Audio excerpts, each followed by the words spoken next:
Hey guys, this is Khushi Kapoor and I am the CR of Section B Data Science batch of 2024, and today I'm going to explain how to find the square root of the Chinese remainder theorem on a congruence. So let's start with the video. Okay, start. Alright, so the question over here is we need to find an integer x such that x square is congruent to 302 mod 2081. So let's assume that 302 is a variable called a and 2081 is a variable called p. Now we need to find an integer n such that the legendary symbol of n and p is -1, or n is a non-residue mod p. Right?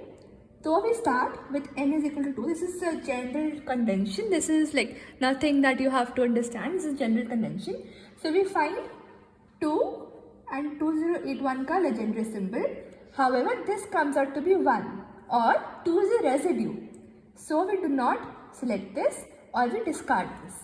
Next we take n is equal to 3 and we find the legendary symbol of that, and this comes out to be -1, right? This is a non-residue. So we choose n is equal to 3. Had this not satisfied, we would have gone forth with n is equal to 4, n is equal to 5, but over here n is equal to 3 satisfied. So I'm just going to write all the formula that I'm using, all the variables that I'm using over here. So a is equal to 302 from the question, p is equal to 2081, n is what we just found, 3. Now what we do is we find another variable.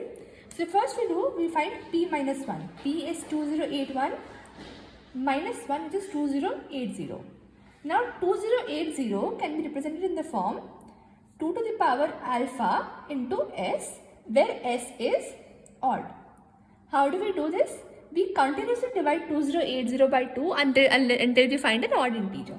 So 2080 divided by 2 gives us 1040, divided by 2 gives us 520, divided by 2 gives us 260, divided by 2 gives us 130, and divided by 2 gives us 65. So 65 is our s, which is an odd integer, and alpha is how many times you've divided the number by 2. So 1, 2, 3, 4, 5. So 2080 is 2 to the power 5 into 65. So alpha is equal to 5 and s is equal to 65.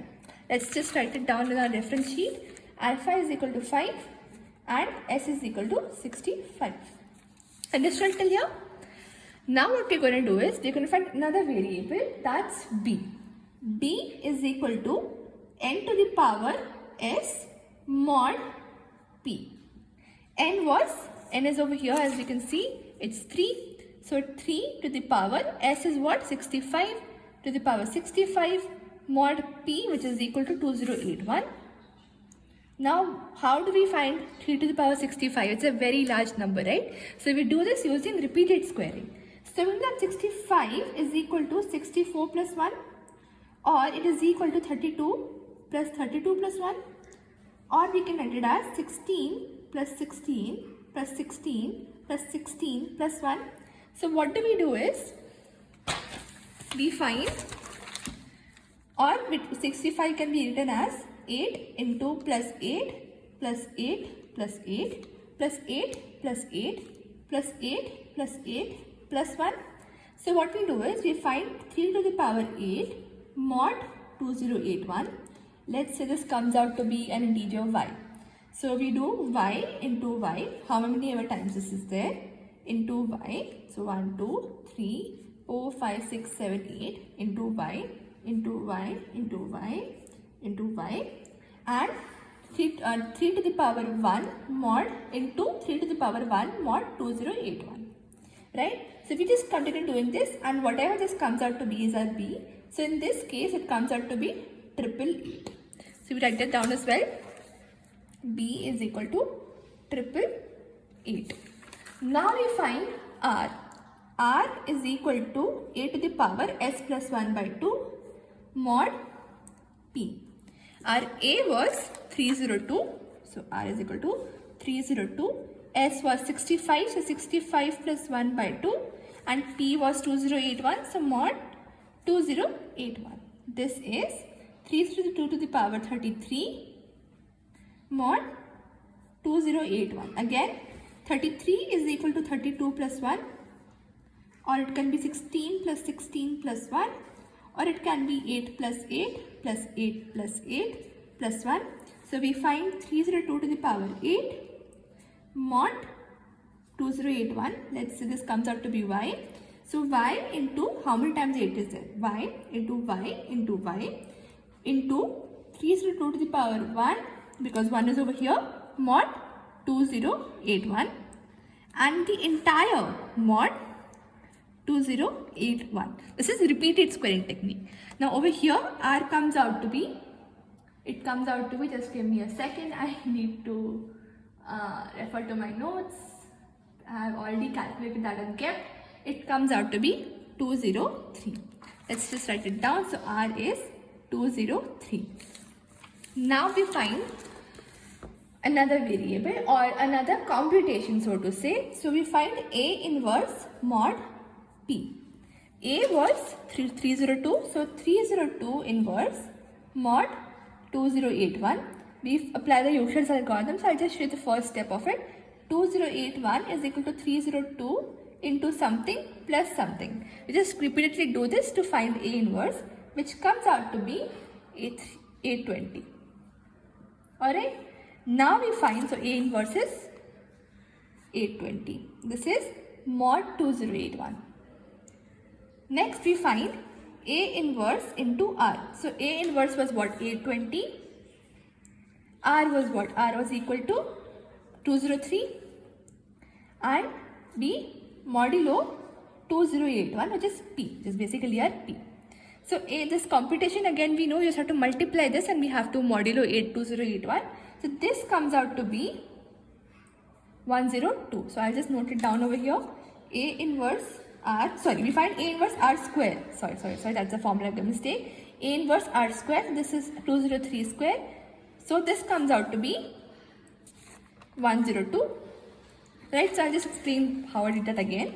So A inverse R square, that is 820. From here A inverse is 820. Now R is our 203. 203 square mod P, which is 2081, which comes out to be 102. Now we have all these variables with us. Now we introduce another variable that's called J, and J is equal to 2 to the power 0 J0 plus 2 to the power 1 J1 plus 2 to the power 2 J2 dot 2 to the power k Jk, where k is alpha minus 2. So we know alpha was 5.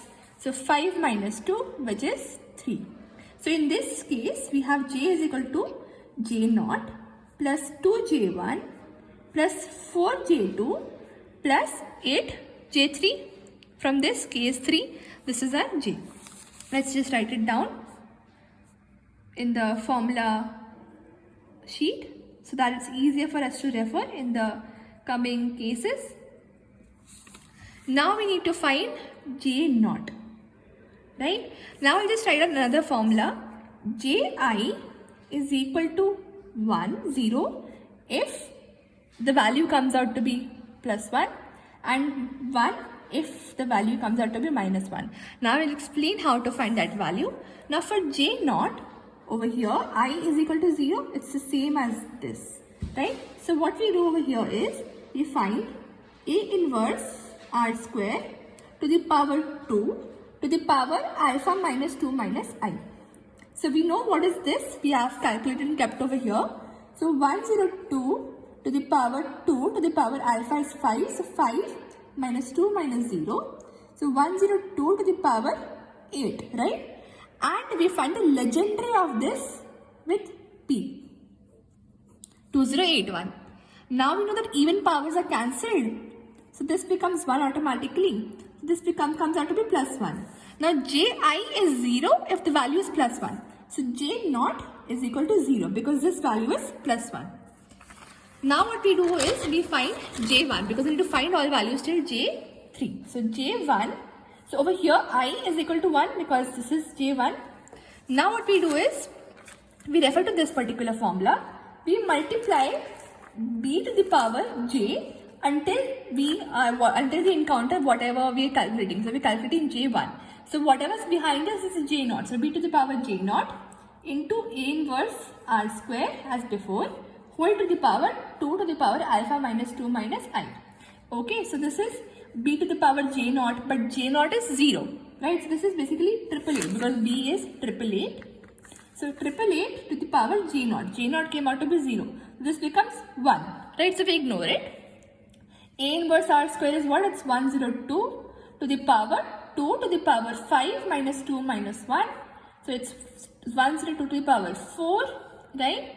Legendary 8 with 2081. Again, since it's an even power, we just take it as 1. So this value comes out to be plus 1. So j1 according to this is 0. Right? 1, so 0. So we have got j naught equal to 0, j1 equal to 0. Now we calculate j2. Now I over here is equal to 2 from here. So b to the power everything before j2. So j naught plus 2j1 because it's everything before j2 into a inverse r square whole to the power 2 to the power alpha minus I minus 2. Now over here in the example, sir has done a mistake. So I'm just going to continue with that mistake just to make you understand as well. Now this becomes 1 like before because these are both 0, right? This becomes 1. This becomes 102 to the power 2 legendary with 2081. Now ideally this should be 1 because it's an even power. But sir has assumed this to be minus 1. Let's just assume it's going to coming to be minus 1. It's not correct, but I'm just assuming because that's the way sir has done it. Right? So if it's minus 1, what is the value of ji? It's equal to 1. So j2 is equal to 1. Again, this is wrong, but I'm assuming it to be correct. So j2 is equal to 1. Now we have to find j3. I is equal to 3 from here, right? So what we do is b to the power everything before j3. So j naught plus 2j1 plus 4j2. Right? This is not equal to 1. Why? Because j2 is equal to 1. So b to the power 4 into a inverse r square to the power 2 to the power alpha minus I minus 2. So this is 888 to the power 4 into, this is what? This is 102 as we calculated before to the power 1. Legendary bit 2081. So this is an even power, so this becomes 1. So we basically find 102 legendary with 2081. This comes out to be 1. So J3 according to this particular formula is equal to 0. So J3 is equal to 0. So we have reached the limit, right? K was alpha minus 2 which is equal to 3, right? So we have found J3. Now what we do is we find the value of J using this particular formula. J is equal to J naught which is 0. Plus 2 into j1 which is again 0 plus 4 into j2 which is 1. Again this was wrong but we've assumed it to be correct, and 8 into again j3 which is 0. So j comes out to be 4. Now x is equal to b to the power j into r mod p. So we know b over here, b is 888. So x is equal to 888 to the power j. Over here it is 4. Just write it down over here. To the power 4 into r. So r is what? R is 203 mod 2081. When we compute this, again you can use repeat. Right. So when we compute this comes out to be 1292. I'm just check if it's correct. I have written it down in my notes. I'm just gonna. Yeah, 1292. Now you may think that 1292 is greater than 302, so how is it possible? So I'll tell you the sense of this. This means that 1292 square is congruent to 302 mod 2081. This is how you obtain the square root of this particular equation, right?